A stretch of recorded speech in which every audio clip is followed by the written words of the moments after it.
So haiba pose mi mari na tagana mga saba ho binaba matamda moy mga je saba ho rakanda moy ahum mamati edik we ho deposit moy ani mani edik we sigi reason karino se mam mong thotra na nama na ba man sing nanga thangin na pa sakin na ba man sing ting asi matu do nuchi na luna sana to kana masa ko le do kun na ten na to re na yu so ko do le nang na ti bo wor ka ga kai ne ga se sometimes ka mahai ne ado moy ahum di edik we hokre ani di edik we reason kai gina mem thangbe ya dran si posa ado ita ka di science da mo science and addiction ai among lai re addiction ai sigi science se kai no hai ana kana ma x y se namara ni sa sabagi ma ki reason hai ba malai ka ni factor hai ba malai ka ne naka mana ni sa chari se kai gina sin reason mana ni sa sa ba saning ai ba ki pose kadai di power lai hai sina factor Ado dari saya sih kena. Aku people are consuming drugs, like say alcohol. Karena mami mana juta juga kena. Aku saya tu sosi puja pun tahu ni. Sosi puja sak tahu berapa. Sak han sabar yuan tak berapa. Sak han sabar yuan tak berapa. Yuan teh ada ilmu kesini. Answer senada. Ado itu kadi saya juga kena makal ani thong na pose. Drug as a makal ani thong na mu yang baye amana drug se legal amana illegal. Ana illegal drug se ke kaisa thora ke kanda koi Manipurda yang easily available oi ba heroin number 4 as illegal drug ne ko. Aduga brown sugar adi tonga tonga methamphetamine ADS kana koi amphetamine type substance housing WY all is used kana कोई नहा में हम जिंगना सासल लगा तब से लगा ना music brain activities अदुगा heart की रेट अदुगा इनर्जाइजिंग है तो याम इनर्जेटिक कोई बातों में ड्रग मखना पानी सुतुम वो तुम दबा WY है जी मुझे स्टिमुलेंट ड्रग का वो अब मायना ड्रग से मायना अनी ले तो करे अदो मणिपुर दा मुझे क्वाइट की टॉप मोसाई ता इन्हें को लीगल ड्रग से ता कर बना लेके है कांदा यू ले ये वो को अदो यू से आपको ये कल्चर का साबुन नरगा लागपा अदो की मथक का मुख सरकार लाइसेंस पीर का यून पे आप अदो बा पोट मथक कोई बनी ना यू वाई जे compared to hero number 4 यू ना है ना ताना खन मदों तो है वो ना 4 का तो सर को दी यू इपा ती यू आंग ले भी के यू वो तक वाइस अरे यू वाइस है as a very huge problem है बा Addiction की और पंक्राइटी कोई करे saya mama nori menjadi since 1956 ta alcoholism is an illness na la inema adugu hai ba pot ma sing se matang tam la kan 70 adai di addiction is a disease na la ine ana apena you hai po se yang na kan bi ga no apoi ngasi ba ga treatment to ko da khwai de na treatment wa ba khwai de na sigan ba khwai de na crime to ko se you no ko Karena aku yuna problem orang menupa nata kan nupi ma, ay masih posima adum aku itu saya jauhi adum so dan nanti experience so bila kan ada feel tahu you the problem na ba no mungkin mana you thado paya ba miu heta ene ko hai ba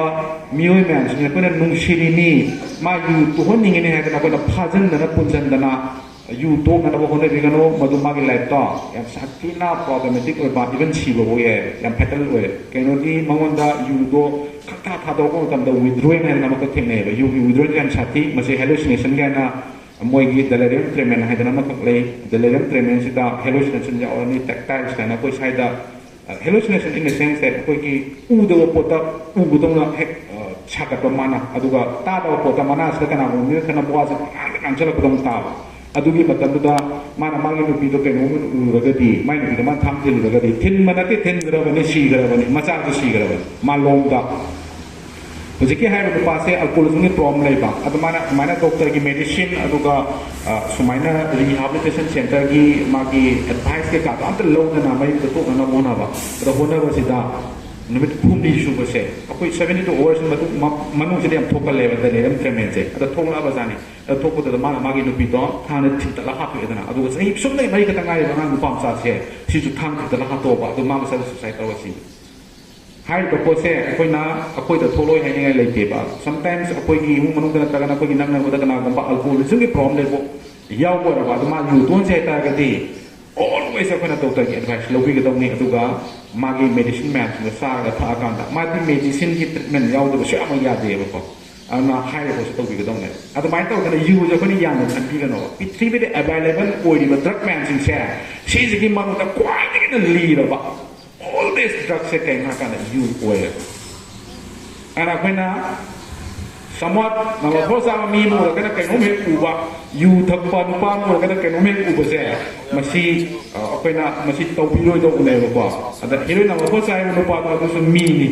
atau kalauอยู่ได้มูลปาตัวตุสุมีนี่ขณะก็มามีเมื่อกี้มาเจนั่นแต่การมาลงปานนั่นแต่การมายังปานนั่นแต่การว่าได้magi di lepas semua yang ada view tu tu senting sama ni, ada makna. Ada mana aku nak Nisha yang proses kita boleh sobi nuno. Ini tu hasil tu musik. Lain bawa pada ini nama first awal tu ni. Lain yang